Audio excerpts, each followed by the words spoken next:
మీరందరూ ఎలా ఉన్నారు?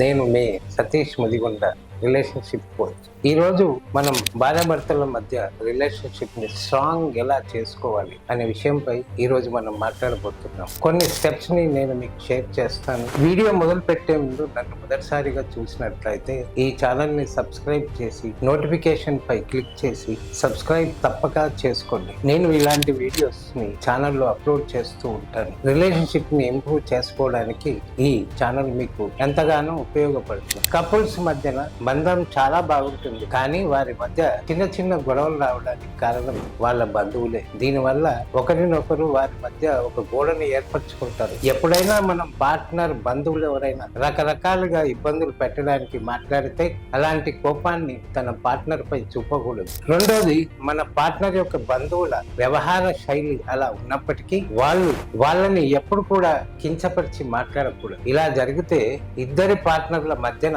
ద్వేషాలు పెరిగే అవకాశం ఉంది. ఆ ద్వేషం చాలా గట్టిగా అయిపోతుంది. ఇలాంటప్పుడు మనం మన పార్ట్నర్స్ కి ప్రాముఖ్యతనిస్తూ బంధువులు అన్నటువంటి విషయాన్ని దూరంగా ఉంచాలి. ఇది ఎలా ఉండాలంటే వాళ్ళ బంధువుల్ని కూడా గౌరవిస్తూ ఉండాలి. మన పార్ట్నర్ కి సహకరిస్తున్నట్టుగానే ఉండాలి. ఒక టీమ్ గా ఉండి మాట్లాడుకొని ఆ సమస్యను పరిష్కరించుకోవచ్చు. హస్బెండ్ అండ్ వైఫ్ ఒక టీమ్ గా ఉండి సమస్యను పరిష్కరించుకున్నట్లయితే వాళ్ళ సంబంధం చాలా గట్టిగా ఏర్పడుతుంది. ఒక హస్బెండ్ అండ్ వైఫ్ ఒక రిలేషన్షిప్ ఎంత గట్టిగా ఏర్పడుతుందంటే అది వారి ఆలోచనల మధ్య ఉన్న సంబంధం, రిలేషన్షిప్ గట్టిగా ఏర్పడే అవకాశం ఉంది. ఇలా పార్ట్నర్స్ ఎంత ప్రేమతో సంతోషంగా మాట్లాడుతున్నారు అనే ఆలోచనను ఇక్కడ వాళ్ళ భావం బయటికి వ్యక్తం అవుతుంది. కానీ కొన్నిసార్లు ఏమైతుందంటే తన పార్ట్నర్ పై కంప్లైంట్, బ్లేమింగ్ పద్ధతిలో మాట్లాడుతూ ఉంటారు. ఏదైనా చెప్పాలనుకుంటారు, టైం స్పెండ్ చేద్దాం అనుకుంటారు, లేదా ఏదైనా ఎక్స్పెక్ట్ చేస్తూ ఉంటారు, కానీ క్లియర్ గా చెప్పలేరు. ఎప్పుడైతే మనం మన ఫీలింగ్స్ ని ఎక్స్పెక్ట్ చేయాలని అనుకుంటాం, ముందుగా మన మైండ్ లో ఆ మాటలను ఒక్కసారి ఆలోచించి నేను ఇలా అనడం వల్ల పార్ట్నర్ నుంచి ఎలా స్పందన వస్తుంది, పాజిటివ్ గా వస్తుందా,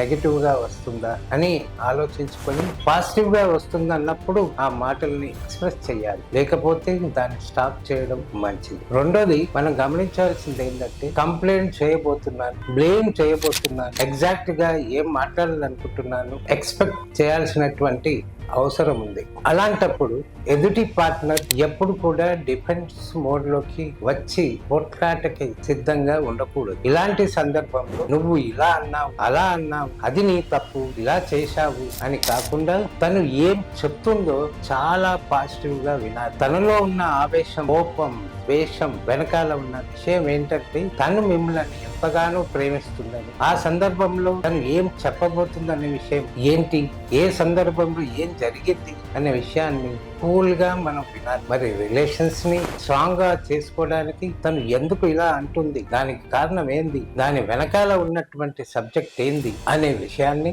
మనం తెలుసుకోవాలి. ఇలా మనం ప్రయత్నించినట్లయితే మనం అనుకోవద్దు, కొంత సమయం తర్వాత మనం ఈ విషయంపై కూల్ గా మాట్లాడి ఆ సమస్యని పరిష్కరించుకోవచ్చు. ఇలా మనం రిలేషన్షిప్ ని చాలా స్ట్రాంగ్ గా మార్చుకోవచ్చు. అప్పుడప్పుడు చిన్న చిన్న సంఘర్షణలు జరుగుతాయి, దాని గురించి పాజిటివ్ గా ఉండి మాట్లాడి పరిష్కరించుకోవాలనే ప్రయత్నం చేయాలి. అలా చేయక చిన్న చిన్న సంఘటనలు కదా తర్వాత చూద్దాంలే అని కొనసాగిస్తూ పోతుంటే చిన్న చిన్న సంఘటనలు మన మైండ్ లో గట్టిగా ఏర్పడి పెద్ద ఘర్షణకు దారి తీసే అవకాశం ఉంది. ఇలా చేయడం వల్ల ఆ విషయం పరిష్కారం కాలేదు. ఇలా చిన్న చిన్న సంఘటనలు ఇగ్నోర్ చేస్తూ ముందుకు వెళ్తూ ఉంటే సమస్య అయితే పరిష్కారం కాలేదు, కానీ ఆ చిన్న చిన్న సంఘటనల వల్ల ఒక పెద్ద జ్వాలాముఖిలా పెద్ద సంఘర్షణ అయ్యే అవకాశం ఉంది. చిన్న చిన్న సంఘటనలను ప్రాముఖ్యతనియ్యక అలాగే కొనసాగించడం వల్ల పెద్ద జ్వాలాముఖిలా సమస్య వస్తుంది. ఈ సందర్భంగా పార్ట్నర్స్ ఇద్దరు ఎలా మాట్లాడతారంటే పెద్ద పెద్ద మాటలు అనే అవకాశం ఉంది. దీనివల్ల జీవితంలో మర్చిపోలేని విధంగా ఉంటాయి. చిన్న చిన్న సంఘటనలు జరిగినప్పుడు ఇది ప్రాముఖ్యత లేదు, ఇగ్నోర్ చేయొచ్చు అని అనుకుంటే ఓకే, కానీ మనసులో ఆ సంఘటన బాధ కలిగించినప్పుడు ఆ విషయాన్ని పాజిటివ్ టైంలో చూసుకొని పరిష్కరించుకోవాలి. ఇలాంటి నువ్వు అన్నటువంటి ఈ మాట నాకు నచ్చలేదు అని చెప్పి ఆ సమస్యను వివరంగా ఇద్దరు కలిసి పరిష్కరించుకోవాలి. సంఘటనలను ఎప్పటికప్పుడు పరిష్కరించుకోకపోవడం మంచిది. ఎందుకంటే చిన్న చిన్న విషయాల్ని మనం మనసులో పెట్టుకొని చిన్న చిన్నవి పెద్దగా మారి ఒకే రోజు ఆ పెద్ద సంఘటనకి పరిష్కారం దొరకక జీవితంలో ఎంతో ఇబ్బంది పడాల్సిన అవసరం వస్తుంది. కాబట్టి మన పార్ట్నర్ తో ఇప్పటికిప్పుడు ఆ విషయాలపై సమస్యలను పాజిటివ్ మైండ్ తో పరిష్కరించుకోవాలి. కొంతమంది పార్ట్నర్ జీవితంలో జరగని ఎక్స్పెక్టేషన్స్ చేస్తూ ఉంటారు. సినిమాల్లో చూసి, సీరియల్లో చూసి, నిజ జీవితంలో జరగని ఎక్స్పెక్టేషన్స్ ఆశిస్తూ ఉంటారు. మన పార్ట్నర్ ఏది అడిగినా చేస్తూ ఉంటాడు,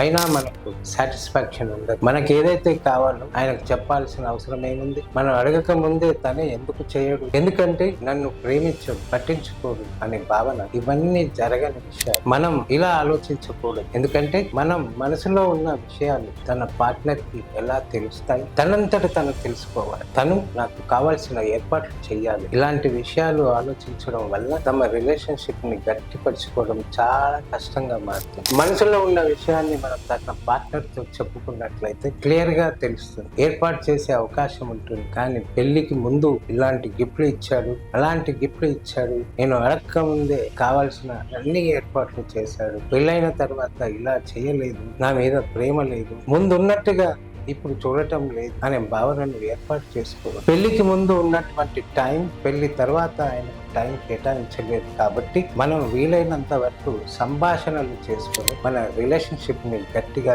ఏర్పరచుకోవాలి. మనం కొన్ని సందర్భాల్లో ఇలా కూడా ఆలోచిస్తాం, తన పార్ట్నర్ నన్ను ప్రేమిస్తలేడు, నేను తనతో ప్రేమిస్తున్నాను, నేను ఇలా చేశాను, అలా చేశాను, ప్రేమ చూపించడానికి సర్ప్రైజులు ఇస్తాను, షేర్ చేస్తాను, కానీ తను మాత్రం నా కోసం చేయడు. ఇలాంటి ఆలోచన చాలా తప్పు. తన గురించి మీరు సరిగా ఆలోచించటం లేదు. రియాలిటీ ఎలా ఉంటుందంటే ఒక్కొక్కరి ప్రేమ ఒక్కొక్క విధంగా ఉంటుంది. మీరు ఆలోచించిన విధంగా ప్రేమను వెల్లడించకపోవచ్చు, కానీ తన ఆలోచనలతో కూడా మీకు ప్రేమను చూపిస్తాడు. ఇక్కడ మనం గమనించాలి ఏంటంటే తను ఏ పద్ధతిలో ఏ రకంగా తన ప్రేమని వెల్లడిస్తున్నాడని.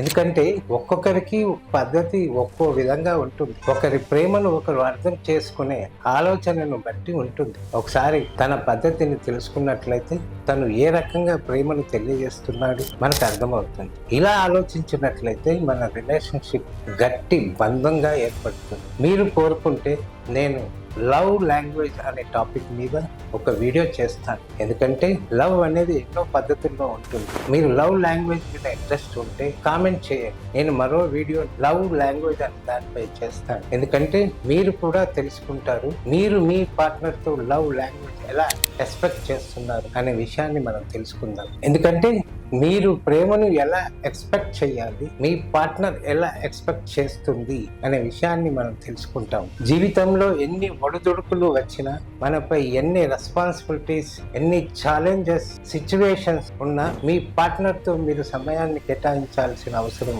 ఉంది. మీరు మీ పార్ట్నర్ తో 10 నిమిషాలు కానీ 15 నిమిషాలు కానీ మీరిద్దరి విషయాల్లో మాట్లాడుకోవడానికి, మీ రిలేషన్షిప్ పై మాట్లాడుకోవడానికి టైం కేటాయించాల్సిన అవసరం ఎంతైనా ఉంది. ఒకరినొకరు అడిగే నీ పార్ట్నర్ తో నువ్వు రిలేషన్షిప్ లో ఏం ఎక్స్పెక్ట్ చేస్తుంది, నేను నీ జీవితంలో నేను ఇంకా ఏమి కాంట్రిబ్యూట్ చేయగలను, తన జీవితాన్ని ఇంకా మెరుగుపరచుకోవడానికి ఒకరినొకరు తెలుసుకునే ప్రయత్నం చేయండి. ఏం ఇష్టం ఉంది, ఏం ఇష్టం లేదు. చాలా మంది పెళ్లి తర్వాత ఇలాంటి విషయాలపై అసలే దృష్టి సారించారు. ఇవన్నీ పెళ్లికి ముందే చూపిస్తారు. నిజ జీవితంలో మీ రిలేషన్షిప్ ని స్ట్రాంగ్ గా చేసుకోవాలంటే పెళ్లి తర్వాత కూడా కొత్త పద్ధతిలో రిలేషన్షిప్ ని గట్టిపరచుకోవడానికి మార్గాలు వెతకండి. ఇద్దరు ఒకరినొకరు రిలేషన్షిప్ గురించి మాట్లాడి, పిల్లల గురించి కాక కెరీర్ గురించి కాకుండా ఒకరి గురించి ఒకరు తమ రిలేషన్షిప్ గురించి మాట్లాడండి. ఇలా మాట్లాడడం వల్ల తమ రిలేషన్షిప్ చాలా గట్టిపడుతుంది.